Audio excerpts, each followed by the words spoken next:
ربیع الاول کی ہر رات سونے سے پہلے یہ 3 لفظ پڑھ کر سو جاؤ۔ سارے رشتہ دار پوچھیں گے کہ اتنی دولت، اتنا پیسہ تمہیں کہاں سے مل گیا؟ بسم اللہ الرحمن الرحیم۔ ناظرین، آج ربیع الاول کی ان خاص قبولیت کی گھڑیوں میں جو وظیفہ لے کے آپ کے حوالے کرنے جا رہی ہوں، اللہ والوں کا وظیفہ ہے۔ آپ نے بالکل اسی طریقے اور ترتیب سے پڑھنا ہے جو اس ویڈیو میں بتایا جائے گا۔ جو بندہ یہ وظیفہ ربیع الاول کی ہر رات کو پڑھ کر رب کریم سے جو بھی مانگے گا، اللہ غیب سے عطا فرمائے گا۔ یہ وظیفہ پڑھنے سے انسان کے تمام دکھ، پریشانیاں، رنج و غم، درد، سب کچھ اللہ تعالیٰ اس عمل کی برکت سے فوراً دور فرما دیتا ہے۔ آج کا یہ وظیفہ آپ کو لاکھوں کا مالک بنا دے گا۔ یہ وظیفہ سچے دل سے اور یقین کامل کے ساتھ کرنے سے آپ کے گھر اور کاروبار میں اللہ پاک اتنی رحمتیں، برکتیں نازل فرمائیں گے کہ آپ نے کبھی سوچا بھی نہیں ہوگا۔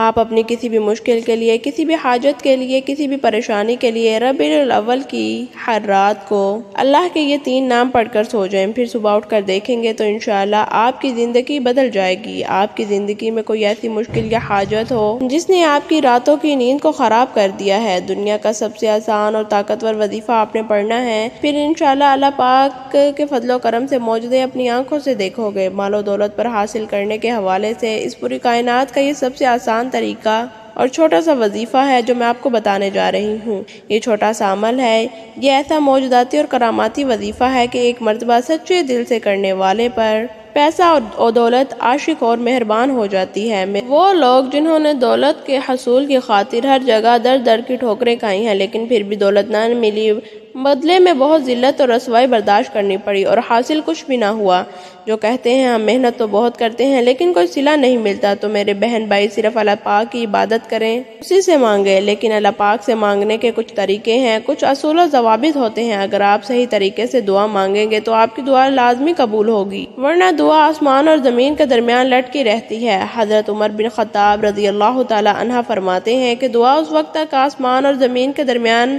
معلق رہتی ہے جب تک کہ تم اپنے نبی پر درود نہ بھیجو، مطلب کہ یہ دعا ہے۔ دعا کی قبولیت کے لیے درود پاک کا پڑھنا لازمی ہے۔ جو شخص چاہتا ہے اس کی ساری دعا قبول ہوا کریں تو وہ درود پاک کا ضرور اہتمام کیا کرے، اول و آخر درود شریف ضرور پڑھا کرے، کیونکہ درود خود مقبول ترین عبادت ہے، اس لیے درود پاک کے وسیلے سے دعا بھی قبول ہوتی ہے۔ ناظرین، آپ لوگ بھی کمنٹ سیکشن میں ایک پیارا سا مختصر سا درود پاک ضرور لکھ دیا کریں، جیسے صلی اللہ علیہ وآلہ وسلم ہو گیا، تاکہ آپ کے رزق میں بھی خیر و برکت ہو، دوسروں کو بھی ترغیب ہو، اس کی وجہ سے مجھے اور آپ کو بھی ثواب ملے۔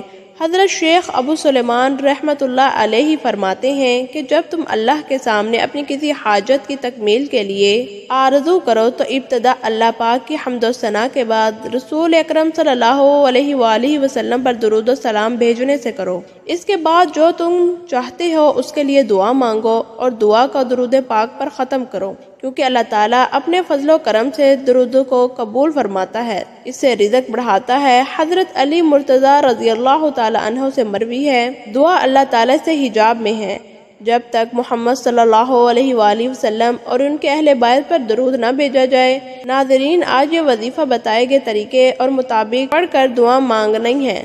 میں یقین سے کہتی ہوں آپ کی ہر دعا قبول ہوگی، آپ لاکھوں نہیں کروڑوں میں کھیلیں گے، اللہ پاک آپ کو عطا کریں گے کہ آپ کی عقل دنگ رہ جائے گی۔ آپ نے دعا اپنی اوقات دیکھ کر نہیں بلکہ رب کی شان دیکھ کر مانگنی۔ وقت کی نزاکت کو مد نظر رکھتے ہوئے آئیے ناظرین آج کے اس بابرکت عمل کی طرف پر چلتے ہیں۔ اس سے پہلے اگر آپ ہمارے چینل پر نئے ہیں اور ابھی تک آپ نے ہمارے چینل کو سبسکرائب نہیں کیا تو خدا رہا اس چینل کو سبسکرائب کر لیں، کیونکہ میں بہت سے وظائف اور اعمال آپ کے حوالے ڈیلی بیسس پر شیئر کرتی ہوں۔ اس وظیفے کو آپ نے کیسے پڑھنا ہے، کتنی بار پڑھنا ہے، توجہ کریں۔ یہ وظیفہ آپ فجر کی نماز کے بعد کر سکتے ہیں، ظہر کے بعد کر لیں، حتیٰ کہ آپ رات کو بھی کر سکتے ہیں۔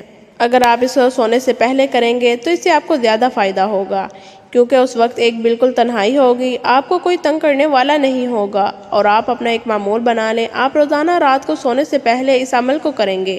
آپ نے وقت تبدیل نہیں کرنا، مثلا رات کو سوتے وقت آپ یہ عمل کر لیں، آپ اسی وقت اس عمل کو اگلی رات بھی دہرائیں گے، یعنی کہ تقریباً آپ اسے ہر روز کرنے کا اپنا معمول بنا لیں۔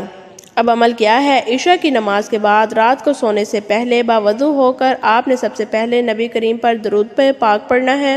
آپ درود پاک چھوٹا سا بھی پڑھ لیں، آپ صلی اللہ علیہ وآلہ وسلم صلی اللہ علیہ نبی الامی یا آپ نماز والا درود ابراہیمی بھی پڑھ سکتے ہیں۔ کیونکہ اس کی فضیلت اور برکت بہت زیادہ ہے۔ ایک بار ثواب کی نیت کے ساتھ میرے ساتھ ضرور پڑھیں۔ اللہم صلی علی محمد وعلی آل محمد کما صلیت علی ابراہیم وعلی آل ابراہیم انک حمید مجید۔ اللہم بارک علی محمد وعلی آل محمد کما بارکت علی ابراہیم وعلی آل ابراہیم انک حمید مجید۔ جب آپ درود پاک پڑھ لیں، اس کے بعد آپ نے اپنے مقصد کی نیت کرنی ہے۔ آپ کرائے کے مکان میں رہتے ہیں، آپ اپنا ذاتی گھر خریدنا چاہتے ہیں، اس کی نیت کر لیں کہ مجھے میرا ذاتی مکان مل جائے۔ آپ کے کاروباری مسائل ہیں، پریشانیاں ہیں، آپ اس کی نیت کر لیں کہ میرا کاروبار اچھا چل پڑے، میری ساری پریشانیاں ختم ہو جائے۔ آپ کی اولاد آپ کا کہنا نہیں مانتی، اپنی مرضی کرتی ہے، اس کے لیے پڑھ لیں۔ نافرمان شوہر ہے، اس کے لیے پڑھ لیں۔ اپنے بچوں کی اچھی جگہ شادی کے لیے پڑھ لیں۔ آپ اپنے بچوں کا اچھا رشتہ چاہتے ہیں، اس کے لیے پڑھ لیں۔ آپ جس چیز کی نیت کریں گے، جو بھی آپ کا مقصد ہے، جو بھی آپ کی حاجت ہے، جو خواہش ہے، آج مانگ لینا۔ آج اگر آپ کو لگتا ہے میری فلاں خواہش ناممکن ہے، وہ کسی صورت پوری نہیں ہو سکتی، تو آج اپنے اس مقصد کی نیت کرنے کے بعد ایک بار اعوذ باللہ من الشیطان الرجیم بسم اللہ الرحمن الرحیم پڑھ کر وظیفے کا آغاز کرنا ہے۔ سب سے پہلے نمبر پر آپ نے جو وظیفہ پڑھنا ہے، وہ وظیفہ مکمل خاموشی، سکون اور اطمینان سے اللہ پاک کے مبارک ناموں کا وظیفہ پڑھنا ہے۔ وہ مبارک نام یا وہابو، یا رزاقو، یا باسطو کو پڑھنا ہے۔ آپ یا وہابو، یا رزاقو، یا باسطو کو ملا کر پڑھیں گے تو ایک شمار ہوگا۔ آپ نے مکمل سکون کے ساتھ، دھیان کے ساتھ پڑھنا ہے۔ میں اور آپ سارا دن گناہ کرتے رہتے ہیں، اللہ تعالیٰ کی نافرمانیاں کرتے رہتے ہیں۔ جو کافر ہے، اللہ تعالیٰ ان کو بھی رزق اور مال و دولت عطا کرتا ہے، کیونکہ دینے والی ذات تو وہی ہے، وہی وحدہ لا شریک لہ ہے۔ وہ ذات بے نیاز ہے، اس کی ذات سے آپ جب بھی مانگیں گے تو وہ کیسے عطا نہیں کرے گا۔ آج آپ نے اللہ تعالیٰ کے یہ مبارک نام پڑھ کر اللہ سے مانگنا ہے۔ آپ نے یہ نام کیسے پڑھنے ہیں، کتنی بار پڑھنے ہیں، توجہ کریں۔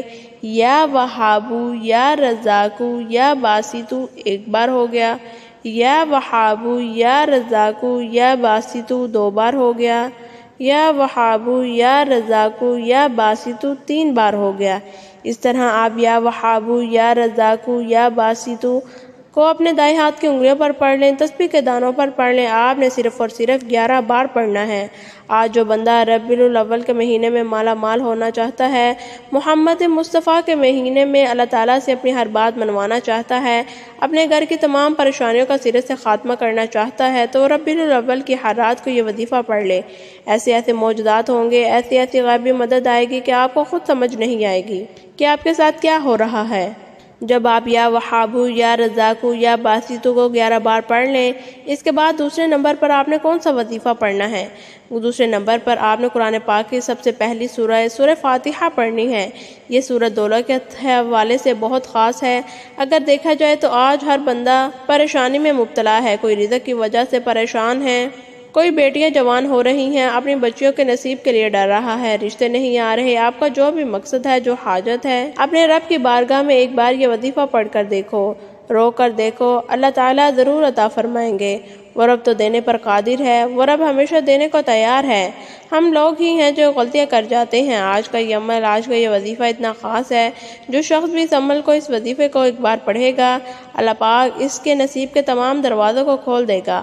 آپ نے دوسرے نمبر پر سورہ فاتحہ کو صرف اور صرف 11 بار پڑھنا ہے۔ جب آپ سورہ فاتحہ کو پڑھ رہے ہوں، آپ نے تصور میں یہ سوچنا ہے کہ اللہ پاک کی ذات 7 زمینوں اور 7 آسمانوں کا، اور اپنے مقصد کو ذہن میں رکھتے ہوئے آپ نے یہ وظیفہ پڑھنا ہے۔ سورہ فاتحہ آج کل کسے نہیں آتی؟ سورہ فاتحہ بچے کو آتی ہے، یہ نماز میں پڑھے جانے والی سورت ہے۔ سورہ فاتحہ کو آپ نے 11 بار پڑھنا ہے۔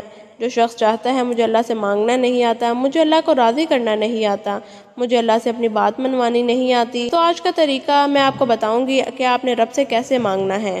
آج آپ کو وظیفہ بتا رہی ہوں جسے پڑھنے سے اللہ اور اللہ کا حبیب راضی ہو جاتا ہے، جسے پڑھتے ہی عرش الہی کے فرشتے رزق لے کر زمین پر آ جاتے ہیں، آپ کے راستے سے ہر رکاوٹ، ہر پریشانی دور ہو جاتی ہے۔ سورہ فاتحہ کو 11 بار پڑھنے کے بعد آپ نے تیسرے اور آخری نمبر پر ایک قرآن سورت پڑھنی ہے۔ یہ قرآن سورت قرآن پاک کی سب سے چھوٹی سورت ہے۔ اس سورت کو دولت والی سورت بھی کہا جاتا ہے۔ آپ تیسرے نمبر پر سورہ کوثر پڑھیں گے۔ سورہ کوثر کی تلاوت سن لیں۔ بسم اللہ الرحمن الرحیم